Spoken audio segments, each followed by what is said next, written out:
Hello my dear student. आज हम लोग फिर से एक नए टॉपिक को लेकर के आए हैं। इसमें क्लास 10 और क्लास 12 के करंट इलेक्ट्रिसिटी का हम लोग डिस्कशन कर रहे थे। उसी डिस्कशन के दौरान में हम लोगों ने करंट इलेक्ट्रिसिटी में के चैप्टर के दौरान में हमने चार्ज के बारे में स्टडी किया, चार्ज कैसे प्रोड्यूस करता है वो स्टडी किया, और थोड़ा कंडक्टर के बारे में स्टडी किया। कंडक्टर में हमने ये कहने की कोशिश किया कि जो कंडक्टर बनता है वो जनरली मेटल का बनता है, और मेटल का साइज़ क्या होता है, ग्रेटर होता है, और साइज़ बड़ा रहता है तो अंदर का अट्रैक्शन फोर्स क्या रहता है, कम रहता है। सही है। और साथ साथ में हमने यह चीज़ को देखा कि कंडक्टर के जो एटम्स होते हैं वो कॉम्पैक्ट होते हैं। आइए इस सारे सिनारियों को जोड़ करके एक नए कॉन्सेप्ट को हम लोग तैयार करते हैं जिसका नाम क्या है, फ्री इलेक्ट्रॉन। और हम लोग समझने की कोशिश करते हैं ये फ्री इलेक्ट्रॉन प्रोड्यूस कैसे होता है। मेटल के अंदर में, मेटल जो कंडक्टर बनता है, कंडक्टर के अंदर में फ्री इलेक्ट्रॉन रोल प्ले करता है कि करंट जो एक पॉइंट से दूसरे पॉइंट तक प्रोपगेट करता है उसमें फ्री इलेक्ट्रॉन रिस्पॉन्सिबल होता है। देखो हर चीज़ एटम से बना है, चाहे कंडक्टर हो चाहे इंसुलेटर हो, और एटम के अंदर में इलेक्ट्रॉन, प्रोटॉन, न्यूट्रॉन ये सारा रहता ही रहता है। लेकिन क्या देखते हैं कि हमारे पास इंसुलेटर में करंट पास नहीं करता है, लेकिन कंडक्टर में करंट क्या करती है, पास करता है। तो हु इज द रिस्पॉन्सिबल, कौन करंट लेके जाता है, वो रिस्पॉन्सिबल है हमारा फ्री इलेक्ट्रॉन। तो टॉपिक से आपको पता चला ये फ्री इलेक्ट्रॉन होता है। ठीक है, आइए हम लोग समझते हैं कि सपोज दैट मैं एक फिगर आपके सामने रखता हूं ये सपोज दैट ये कंडक्टर का एटम है, कंडक्टर का ये क्या है, एटम है। आप जानते हैं कंडक्टर के एटम्स क्या होते हैं, कॉम्पैक्ट होते हैं। ठीक ठाक है, एक दूसरे के साथ ये क्या रहता है, कनेक्टेड रहता है, टच क्या रहता है। सही है। सपोज दैट ये इस तरह से हमारे पास है, और यहाँ एक हम लोग एग्जाम्पल लेते हैं। सपोज दैट ये एल्युमिनियम है। सही है। सपोज दैट सोडियम ही लेते हैं, कोई इशू थोड़े है, सोडियम ही लेते हैं। ठीक है, इसमें प्रोटॉन कितना होता है, 11 होता है, और इसमें इलेक्ट्रॉन भी कितना होगा, 11 होगा। इलेक्ट्रॉनिक कॉन्फ़िगरेशन कितना होगा, 2 8, और कितना होगा, 1 होगा। आप जानते हैं कि मेटल के यह जो इलेक्ट्रॉन है ये आउटरमोस्ट का इलेक्ट्रॉन हो गया। ये कौन सा इलेक्ट्रॉन, आउटरमोस्ट इलेक्ट्रॉन। इसी को हम लोग क्या बोलेंगे, आउटर मोस्ट शेल बोलेंगे। ये बोलते हैं ना, इसको क्या बोलते हैं, पेनल्टीमेट शेल। इसको हम लोग पेनल्टीमेट शेल कहते हैं, और इसे हम लोग सब पेनल्टीमेट शेल कहते हैं, पेनल्टीमेट शेल कहते हैं। We have the 3 types of shell: outermost shell, penultimate shell, as well as सब penultimate shell। और ये क्या है, ये क्या रहता है, ये न्यूक्लियस के अंदर में कौन रहता है, ये प्रोटॉन रहता है। सही है। इस तरह से हमारे पास किसी भी एटम का अरेंजमेंट होता है, एटॉमिक स्ट्रक्चर होता है। अगर मैं इसी के एटॉमिक स्ट्रक्चर को ड्रॉ करने के लिए जाऊंगा तो मैं कहूँगा इसमें कितना, 11 प्रोटॉन, 2 इलेक्ट्रॉन, 8 और 1। सही है। ये 2 इलेक्ट्रॉन, 8 इलेक्ट्रॉन, 2 इलेक्ट्रॉन, और लास्ट में कितना होगा, 1 इलेक्ट्रॉन हो गया। ठीक है, इस तरह से। यानी अल्टीमेटली सोडियम अगर एटम लेते हैं तो सोडियम हमारे पास 3 शेल्स का फॉर्मेशन होता है, outer most cell, penultimate cell and sub penalties, और न्यूक्लियस में क्या रहता है, प्रोटॉन्स हमारे पास रहता है। ठीक है, अब आइडिया को वहीं पर अभी इस काम करते हैं ना, थोड़ा सा कॉम्प्लिकेटेड हो जाएगा, तो हम इस शेल को क्या करते हैं, आउट कर देते हैं। ठीक है, इस शेल को भी क्या करते हैं हम लोग, आउट कर देते हैं। हम सिर्फ न्यूक्लियस और आउटर मोस्ट इलेक्ट्रॉन से बात करते हैं। सही है। ये सपोज दैट ये कंडक्टर का जो एटम है वो अरेंजमेंट है। आपने क्या बनाया, कंडक्टर। सही है। कंडक्टर किससे बना, मेटल से बना। प्रीवियस क्लास में आप लेक्चर 2 और 3, 1 2 3 आप जरूर देखना करंट इलेक्ट्रिसिटी का। मेटल किससे बना, मेटल से क्या बना, कंडक्टर बना। मेटल में क्या क्या स्पेसिफिकेशन हम लोग देखे, इसका साइज ऑफ एटम क्या होता है, लार्जर होता है। नहीं, इसके बाद हम लोग कूलम्बिक फोर्स पढ़ाएंगे, कूलम्ब्स लॉ हम पढ़ाएंगे, अभी है थोड़ा सा। साइज ऑफ एटम क्या होगा, लार्जर होगा। तो एटम अगर लार्जर होगा, साइज ऑफ एटम लार्जर होगा, तो इसके इनसाइड में जो फोर्स लगे, इनसाइड का मतलब न्यूक्लियस और शेल के इलेक्ट्रॉन के बीच में जो फोर्स लगेगा, न्यूक्लियस और शेल के बीच में जो अट्रैक्शन फोर्स लगे, शेल का मतलब इलेक्ट्रॉन जहाँ रहता है, न्यूक्लियस और इलेक्ट्रॉन के बीच में जो फोर्स लगता है, ठीक ठाक है, वो क्या होगा, ऑटोमेटिकली क्या होगा, कम हो जाएगा। हमने इस पे बारे में एक लेक्चर दिया है, आप उसको देख सकते हैं, आप उसको यहाँ इंप्लीमेंट कर सकते हैं। तो मेटल का साइज ऑफ एटम क्या होता है, लार्जर होता है, ठीक ठाक है। और attraction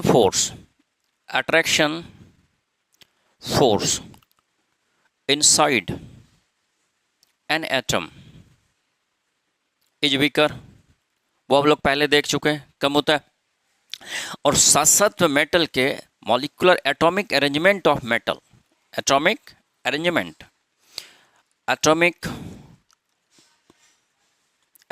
of metal is compact, ये एकदम सटा हुआ रहता है, सही है।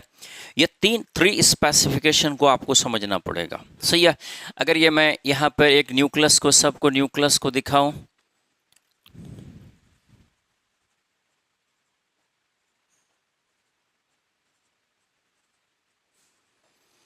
सही है, मैंने न्यूक्लियस के वहाँ पर रख दिया, सिचुएटेड कर दिया। अच्छा, और भी मैं आपको एक बात बता दूं, ये मैं यहाँ से क्लीन करता हूँ और एक बात मैं और भी यहाँ से बताता हूँ, ठीक ठाक है। इसको क्लीन करके मैं बताता हूँ। यह जो है, जिसको हम लोग क्या कहें, आउटरमोस्ट इलेक्ट्रॉन बोले, ये पार्ट, ये 1 इलेक्ट्रॉन, ये मूवेबल पार्ट है, मूवेबल का पार्ट मैं अभी जस्ट इधर करता। और ये यहाँ से ये वाला पार्ट 2, 8 और 11 न्यूक्लियस, सब पेनल्टीमेट सेल, और ये क्या है, स्टेशनरी पार्ट होता है, स्टेशनरी पार्ट होता है। इस स्टेशनरी पार्ट की वजह से क्या चीज़ डेवलप होता है, रेसिस्टेंस का। और मूवेबल पार्ट की वजह से, मूवेबल इलेक्ट्रॉन की वजह से ये क्या डेवलप होता है, फ्री इलेक्ट्रॉन। इस फ्री इलेक्ट्रॉन की वजह से करंट क्या करती है, प्रोपगेट करती है, और ये रेसिस्टेंस रोकती है, रेसिस्ट करती है, हिंड्रेंस डेवलप करती है। ये रेसिस्टेंस क्या करती है, हिंड्रेंस डेवलप करती है, किसको, इलेक्ट्रिक करंट को। तो आप समझो बात को, किसी भी कंडक्टर के अंदर में दोनों प्रॉपर्टी साइमल्टेनियसली रहती है। एक क्या होती है, रोकने वाली प्रॉपर्टी, और एक ले जाने वाली प्रॉपर्टी होती है। जो रोकने वाली प्रॉपर्टी उसको रेसिस्टेंस बोलेगा, जो ले जाने वाली प्रॉपर्टी उसको कंडक्टेंस हम लोग बोलेंगे। और वो किसके वजह से होगा, फ्री इलेक्ट्रॉन के बारे में। ये एक अलग चैप्टर अलग से आएगा, और ये एक अलग चैप्टर आ रहा है। अभी हम लोग क्या डिस्कशन करने वाले, फ्री इलेक्ट्रॉन। फ्री इलेक्ट्रॉन किस में डेवलप होगा, किसी भी एटम के अंदर में डेवलप होगा, सही है ना। किसी भी कंडक्टर के एटम के अंदर में क्या चीज़ का डेवलपमेंट होगा, फ्री इलेक्ट्रॉन। फिर रेसिस्टेंस भी क्या होगा, किसी भी कंडक्टर के अंदर में ही प्रोड्यूस होगा। यानी अगर रेसिस्टेंस बहुत ज़्यादा है तो कंडक्टेंस बहुत कम है, और कंडक्टेंस बहुत ज़्यादा तो रेसिस्टेंस से बहुत कम। एक आदमी है ना भाई, बहुत अच्छा इंसान है, तो उसको कैसे बोलोगे, ये बहुत अच्छा इंसान है। सेकंड पहलू में, ये बहुत कम खराब इंसान है, ये भी आप हमको बोल सकते हैं, ठीक ठाक है। तो ये तीनों चीज़ लिखे, वो भी मैं लिखे, उसको साइड डाउन में कहीं राइट नोट कर लो, ठीक ठाक है। इसको मैं क्लीन करता हूँ, अब यहाँ समझने की कोशिश करता हूँ कि ये कॉन्सेप्ट कैसे हमारा रोल प्ले करेगा। क्लीन करो इसको, ओके। अभी समझो लॉजिक को, ये प्लस और ये आउटरमोस्ट का इलेक्ट्रॉन क्या कर रहा था, इसके चारों तरफ क्या कर रहा था, घूम रहा था। ये इस तरह से क्या करता है, घूम रहा था, ठीक है। अब सपोज दैट ये इलेक्ट्रॉन घूमते घूमते इस जंक्शन पे आ गया। इस जंक्शन पे ये एटम और ये एटम दोनों क्या किया, टच किया हुआ है। और आपको मैं कह रहा हूं, और ये कॉन्सेप्ट है कि यह जो अट्रैक्शन फोर्स है इस एटम ए के द्वारा और ये बी के द्वारा, एटम ए और एटम बी को अट्रैक्शन फोर्स क्या बहुत कम होगा। तो इस इलेक्ट्रॉन को यह एटम भी खींच रहा है, इस इलेक्ट्रॉन को यह भी एक एटम खींच रहा है, सही है। चूंकि अट्रैक्शन फोर्स इसमें बहुत कम होता है, किसमें, मेटल के अंदर में, मेटल के एटम के अंदर में अट्रैक्शन फोर्स क्या रहता है, बहुत कम रहता है, ठीक ठाक है। जिसकी वजह से यह जो इलेक्ट्रॉन यहाँ से घूमते घूमते इस जंक्शन पर आया, यह इलेक्ट्रॉन इस जंक्शन जो अट्रैक्शन फोर्स कम है, हो कि ये घूम करके यहाँ पे आ जाए, और इसका इलेक्ट्रॉन घूम करके कहाँ चला जाए, यहाँ चला जाए, ठीक है। यह इलेक्ट्रॉन जो उसके आउटर मोस्ट का इलेक्ट्रॉन है, एटम के अंदर के अट्रैक्शन फोर्स के कम होने की वजह से वह इलेक्ट्रॉन एक एटम से यहाँ इस एटम का यहाँ चला गया, एक एटम से मूव करके दूसरे एटम में, दूसरे एटम से मूव करके पहले में एटम में चला गया। ये प्रोविजन हमको किस में मिलता है? सिर्फ कंडक्टर के अंदर मिलता है। और कंडक्टर किससे बना? मेटल के एटम के अंदर में होता है। क्यों? कि इसका अट्रैक्शन फोर्स इनसाइड में क्या होता है? बड़ा होता है, और साइज क्या होता है? लार्जर होता है। एटम का साइज किसका? मेटल के एटम का साइज लार्जर होता है और अट्रैक्शन फोर्स वीकर होता है। और साथ साथ में दो एटम आपस में क्या रहते हैं? कॉन्टैक्ट में रहते हैं, यानी ये कंपैक्ट होता है, एक दूसरे से सटा हुआ रहता है, जिसकी वजह से यह आउटर मोस्ट इलेक्ट्रॉन जो इसके चारों तरफ शेल के अंदर में घूम रहा है, वह इलेक्ट्रॉन इसको छोड़ करके दूसरे में आने की, जैसे होता है ना भाई, घर में शादी ब्याह वगैरह में होता है, क्या होता है कि भाई शादी ब्याह वगैरह में टेंट वगैरह हम लोग सब लगा करके रखते हैं, तो एक गेट पे रखते हैं। मान लीजिए उस घर का नाती ही आ गया, एक ही नाती है, तो क्या बोलता है? नाती को बोलता है, देख बेटे तेरे को पूरा पूरा टेंट घूमने का ऑप्शन है, तुम हो, लेकिन खबरदार तू बाहर नहीं जाना। दो तो आदमी गेट पे लगा देता है ना कि देख तेरा तीखी काम है, ई बचुआ को बाहर जाने के लिए नहीं देना। सही है ना?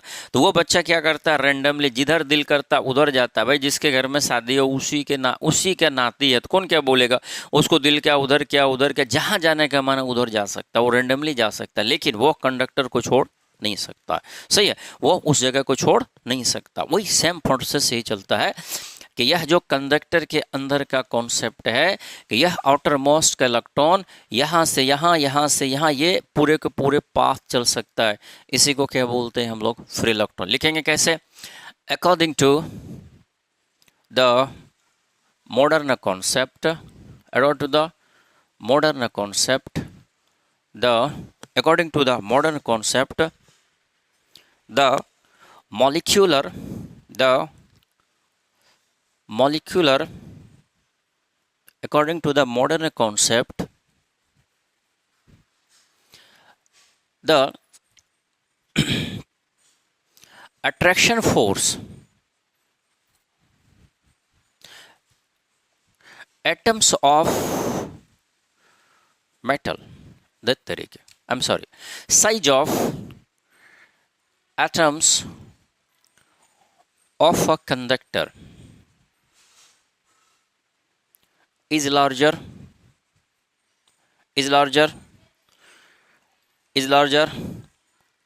attraction force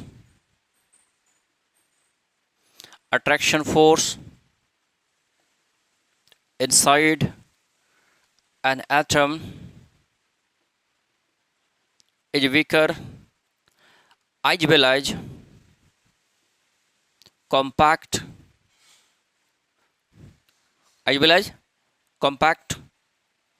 clear है? due to this reason this outermost electron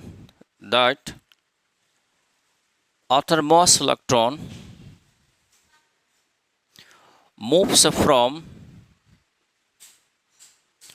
one atom to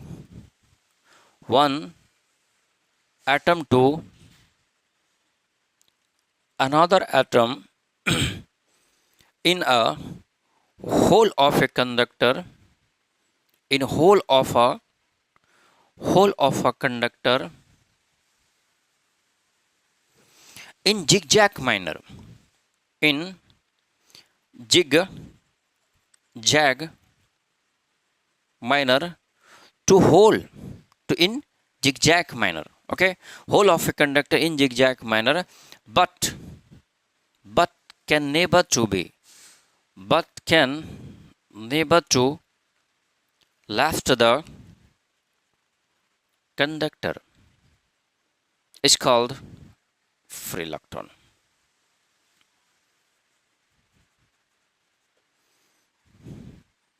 Range of free electrons in a conductor is 10 to the power 28 per meter cube. ये भाई ये इलेक्ट्रॉन क्या करेगा? यहाँ से जंप करके इसमें चला, इससे जंप करके ले चला, लेकिन ये फिर जंप करके इधर चला, ये हालांकि कंडक्टर में कोई भी आयन कोई लेफ्ट नहीं करेगा। जितना टॉप से बॉटम की तरफ इलेक्ट्रॉन आया उतना बॉटम से क्या करेगा? टॉप की तरफ आएगा। और ये भी कहा मैंने प्रोविजन है कि यह इलेक्ट्रॉन बाहर नहीं जा सकता।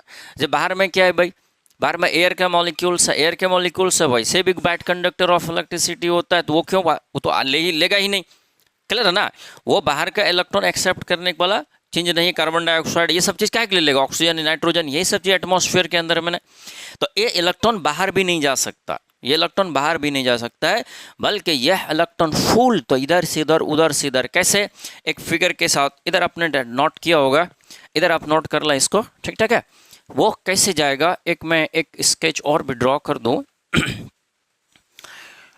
ये कंडक्टर का बाउंड्री हो गया और एक फ्री इलेक्ट्रॉन यहाँ से निकला, तो जिधर दिल करेगा उधर ही चला जाएगा। सही है, यह इलेक्ट्रॉन का हो गया। अच्छा, स्पीड, अभी ये दौड़ रहा है, स्पीड की वजह, इसके टेम्परेचर की वजह से आगे पीछे करेगा। ये जो अभी इसके अंदर में इधर से आगे पीछे कर रहा, टेम्परेचर पे भी डिपेंड करेगा। ये मैं अलग क्लास में स्पीड इसका बता दूंगा, ठीक है। स्पीड ऑफ फ्री इलेक्ट्रॉन, ठीक है, इसी को थर्मल वेलोसिटी भी बोलते हैं। इसको क्या बोलते हैं, थर्मल वेलोसिटी। कितना होता है, 10⁵ मीटर पर सेकेंड के रेंज में होता है। सही है, तो ये हमने क्या पाया कि किसी भी कंडक्टर के इनसाइड में एक कॉन्सेप्ट रहता है जिसका नाम क्या, free electron, who is responsible. ये फ्री इलेक्ट्रॉन कैसे बनता है ये मैंने आपको दिखाया, ठीक ठाक है। ये फ्री इलेक्ट्रॉन कंडक्टर के अंदर में कैसे मोबिलाइज करता है वो आपको मैं बताया, ठीक ठाक है। कितना रेंज में रहता है वो आगे पीछे होते रहता है, ये एक स्पेसिफिक नहीं है कितना ही होगा, आगे पीछे हो सकता है, एक रेंज आपको बता दिया। उसके बाद मैंने उसका क्या दिखाया, स्पीड को दिखाया। ये स्पीड का कैलकुलेशन मैं नेक्स्ट वीडियो में आपको कर दूंगा कि 10⁵ मीटर पर सेकेंड इसका कैलकुलेशन कैसे आता है, ठीक ठाक है। ये फ्री इलेक्ट्रॉन की स्पीड को हम लोग क्या बोलते हैं, थर्मल स्पीड बोलते हैं या थर्मल वेलोसिटी, जो बोलना है बोल सकता है, नो प्रॉब्लम के, ठीक ठाक है। ये थर्मल हो गया। उसके बाद अब इसमें जो आएगा, एक तो इसका कैलकुलेशन आएगा, फिर इसके बाद ड्रिफ्ट वेलोसिटी पे हम लोग बात करेंगे। ओके, तो मैंने आपको फ्री इलेक्ट्रॉन का कॉन्सेप्ट दे दिया। मैं आपको अगेन हम्बली रिक्वेस्ट करता हूँ, please subscribe to my YouTube channel and share to your friend. वो उसका हैंडल है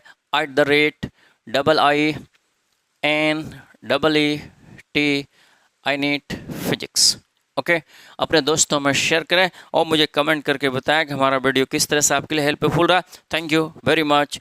जय हिंद, जय भारत।